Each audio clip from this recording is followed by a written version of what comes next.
Hello, everyone.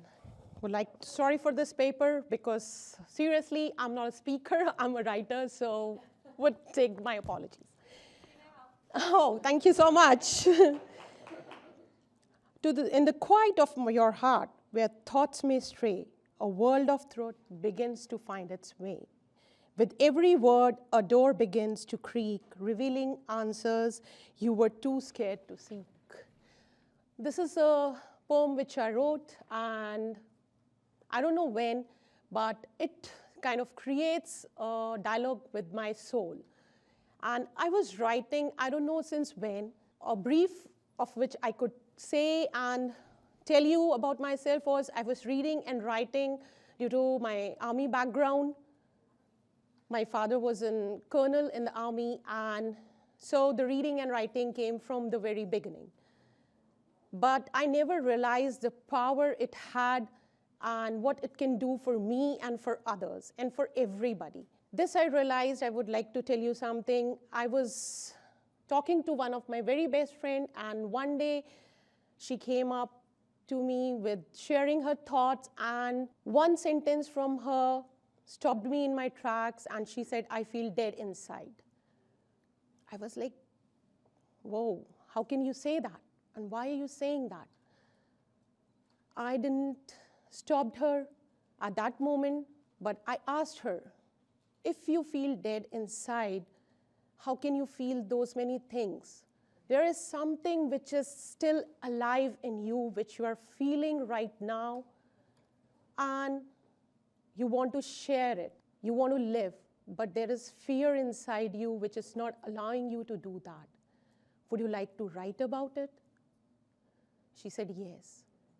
And as she started that journey with me, everything in her transformed. At that point, I realized that even I had certain journey in my life. I was married very early.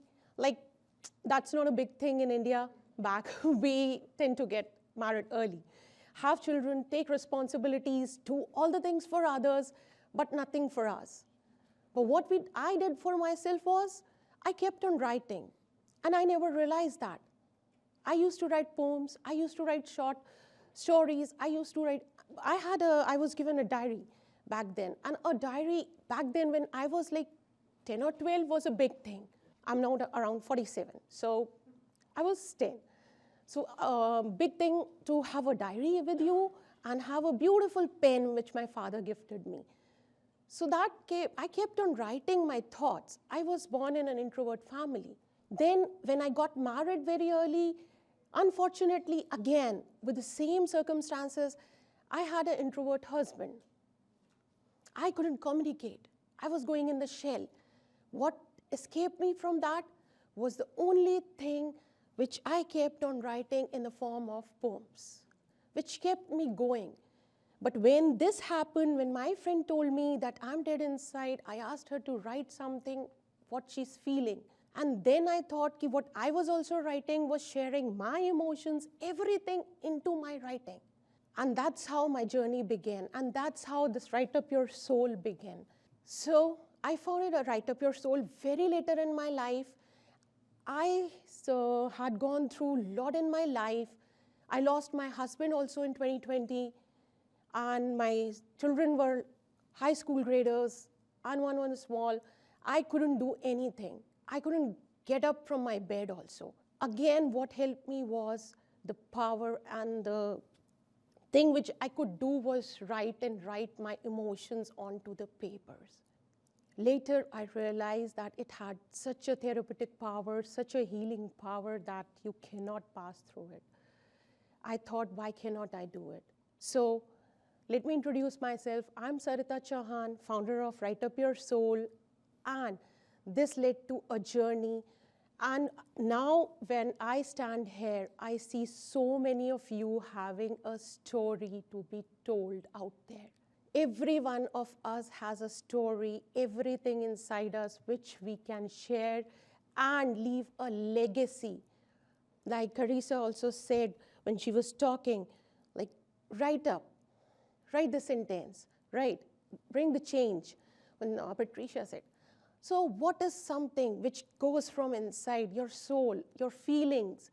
What does it do? It heals you from inside. Every one of us, whether we are male, female, we go through a lot of pain, emotions, feelings, and that what disconnects us with the soul. And when we open our soul onto the paper, what does it do for us? It does not judge us. The first and foremost thing which we fear out there in the world, telling somebody. My friend shared it with me. I felt so lucky that she did it because she was on the verge of falling down. But what does other people have to do? They don't know how to write. But we don't have to write to impress. We have to write to express. We cannot do that. And what does it do to us? It helps us transform our lives, our own lives, other lives. Everything changes us. And then it is proven researches and done so many around the world that while you write, all your senses are involved. Once we listen, it's just our mind-to-mind connection, or when we are speaking, it's just vocal. But when we write, our physical, our mental, our all cells, our body, because we are holding the pen, we are writing down on the paper, right? And when we write down that, every cell, everything in our mind, body, it stirs. It stirs like we are going in a whirlpool pool around us, and we are pouring out, maybe pain, happiness, whatever, our journeys. And then we get a lot of clarity also while we write down, because we are in chaos. Can I ask you, how many of us are overthinkers? We do tend to overthink, right? It's a general thing. We are overthinkers, right? So that overthinking, what that does to us, it creates a chaos in our mind. We just do, should we do this? Should we not do this? Should we do that? Should we not do that? Is this the answer to our things? Is this not the right thing to do? Is this a wrong thing to do? If we tell somebody, okay, I want to do this, I want to do that, but is that the right thing? Maybe I'll be judged for what I am doing. Maybe I'm judged for leaving my kids. Maybe I'm judged for what I'm coaching. Maybe I'm judged for what I'm thinking. But pen and paper don't judge you. It leaves you where you are, how you are, and it's all there. And it's a universal truth.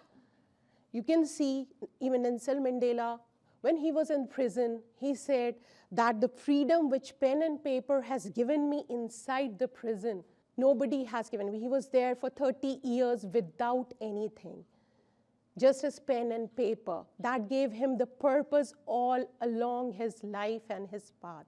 What did Annie Frank do?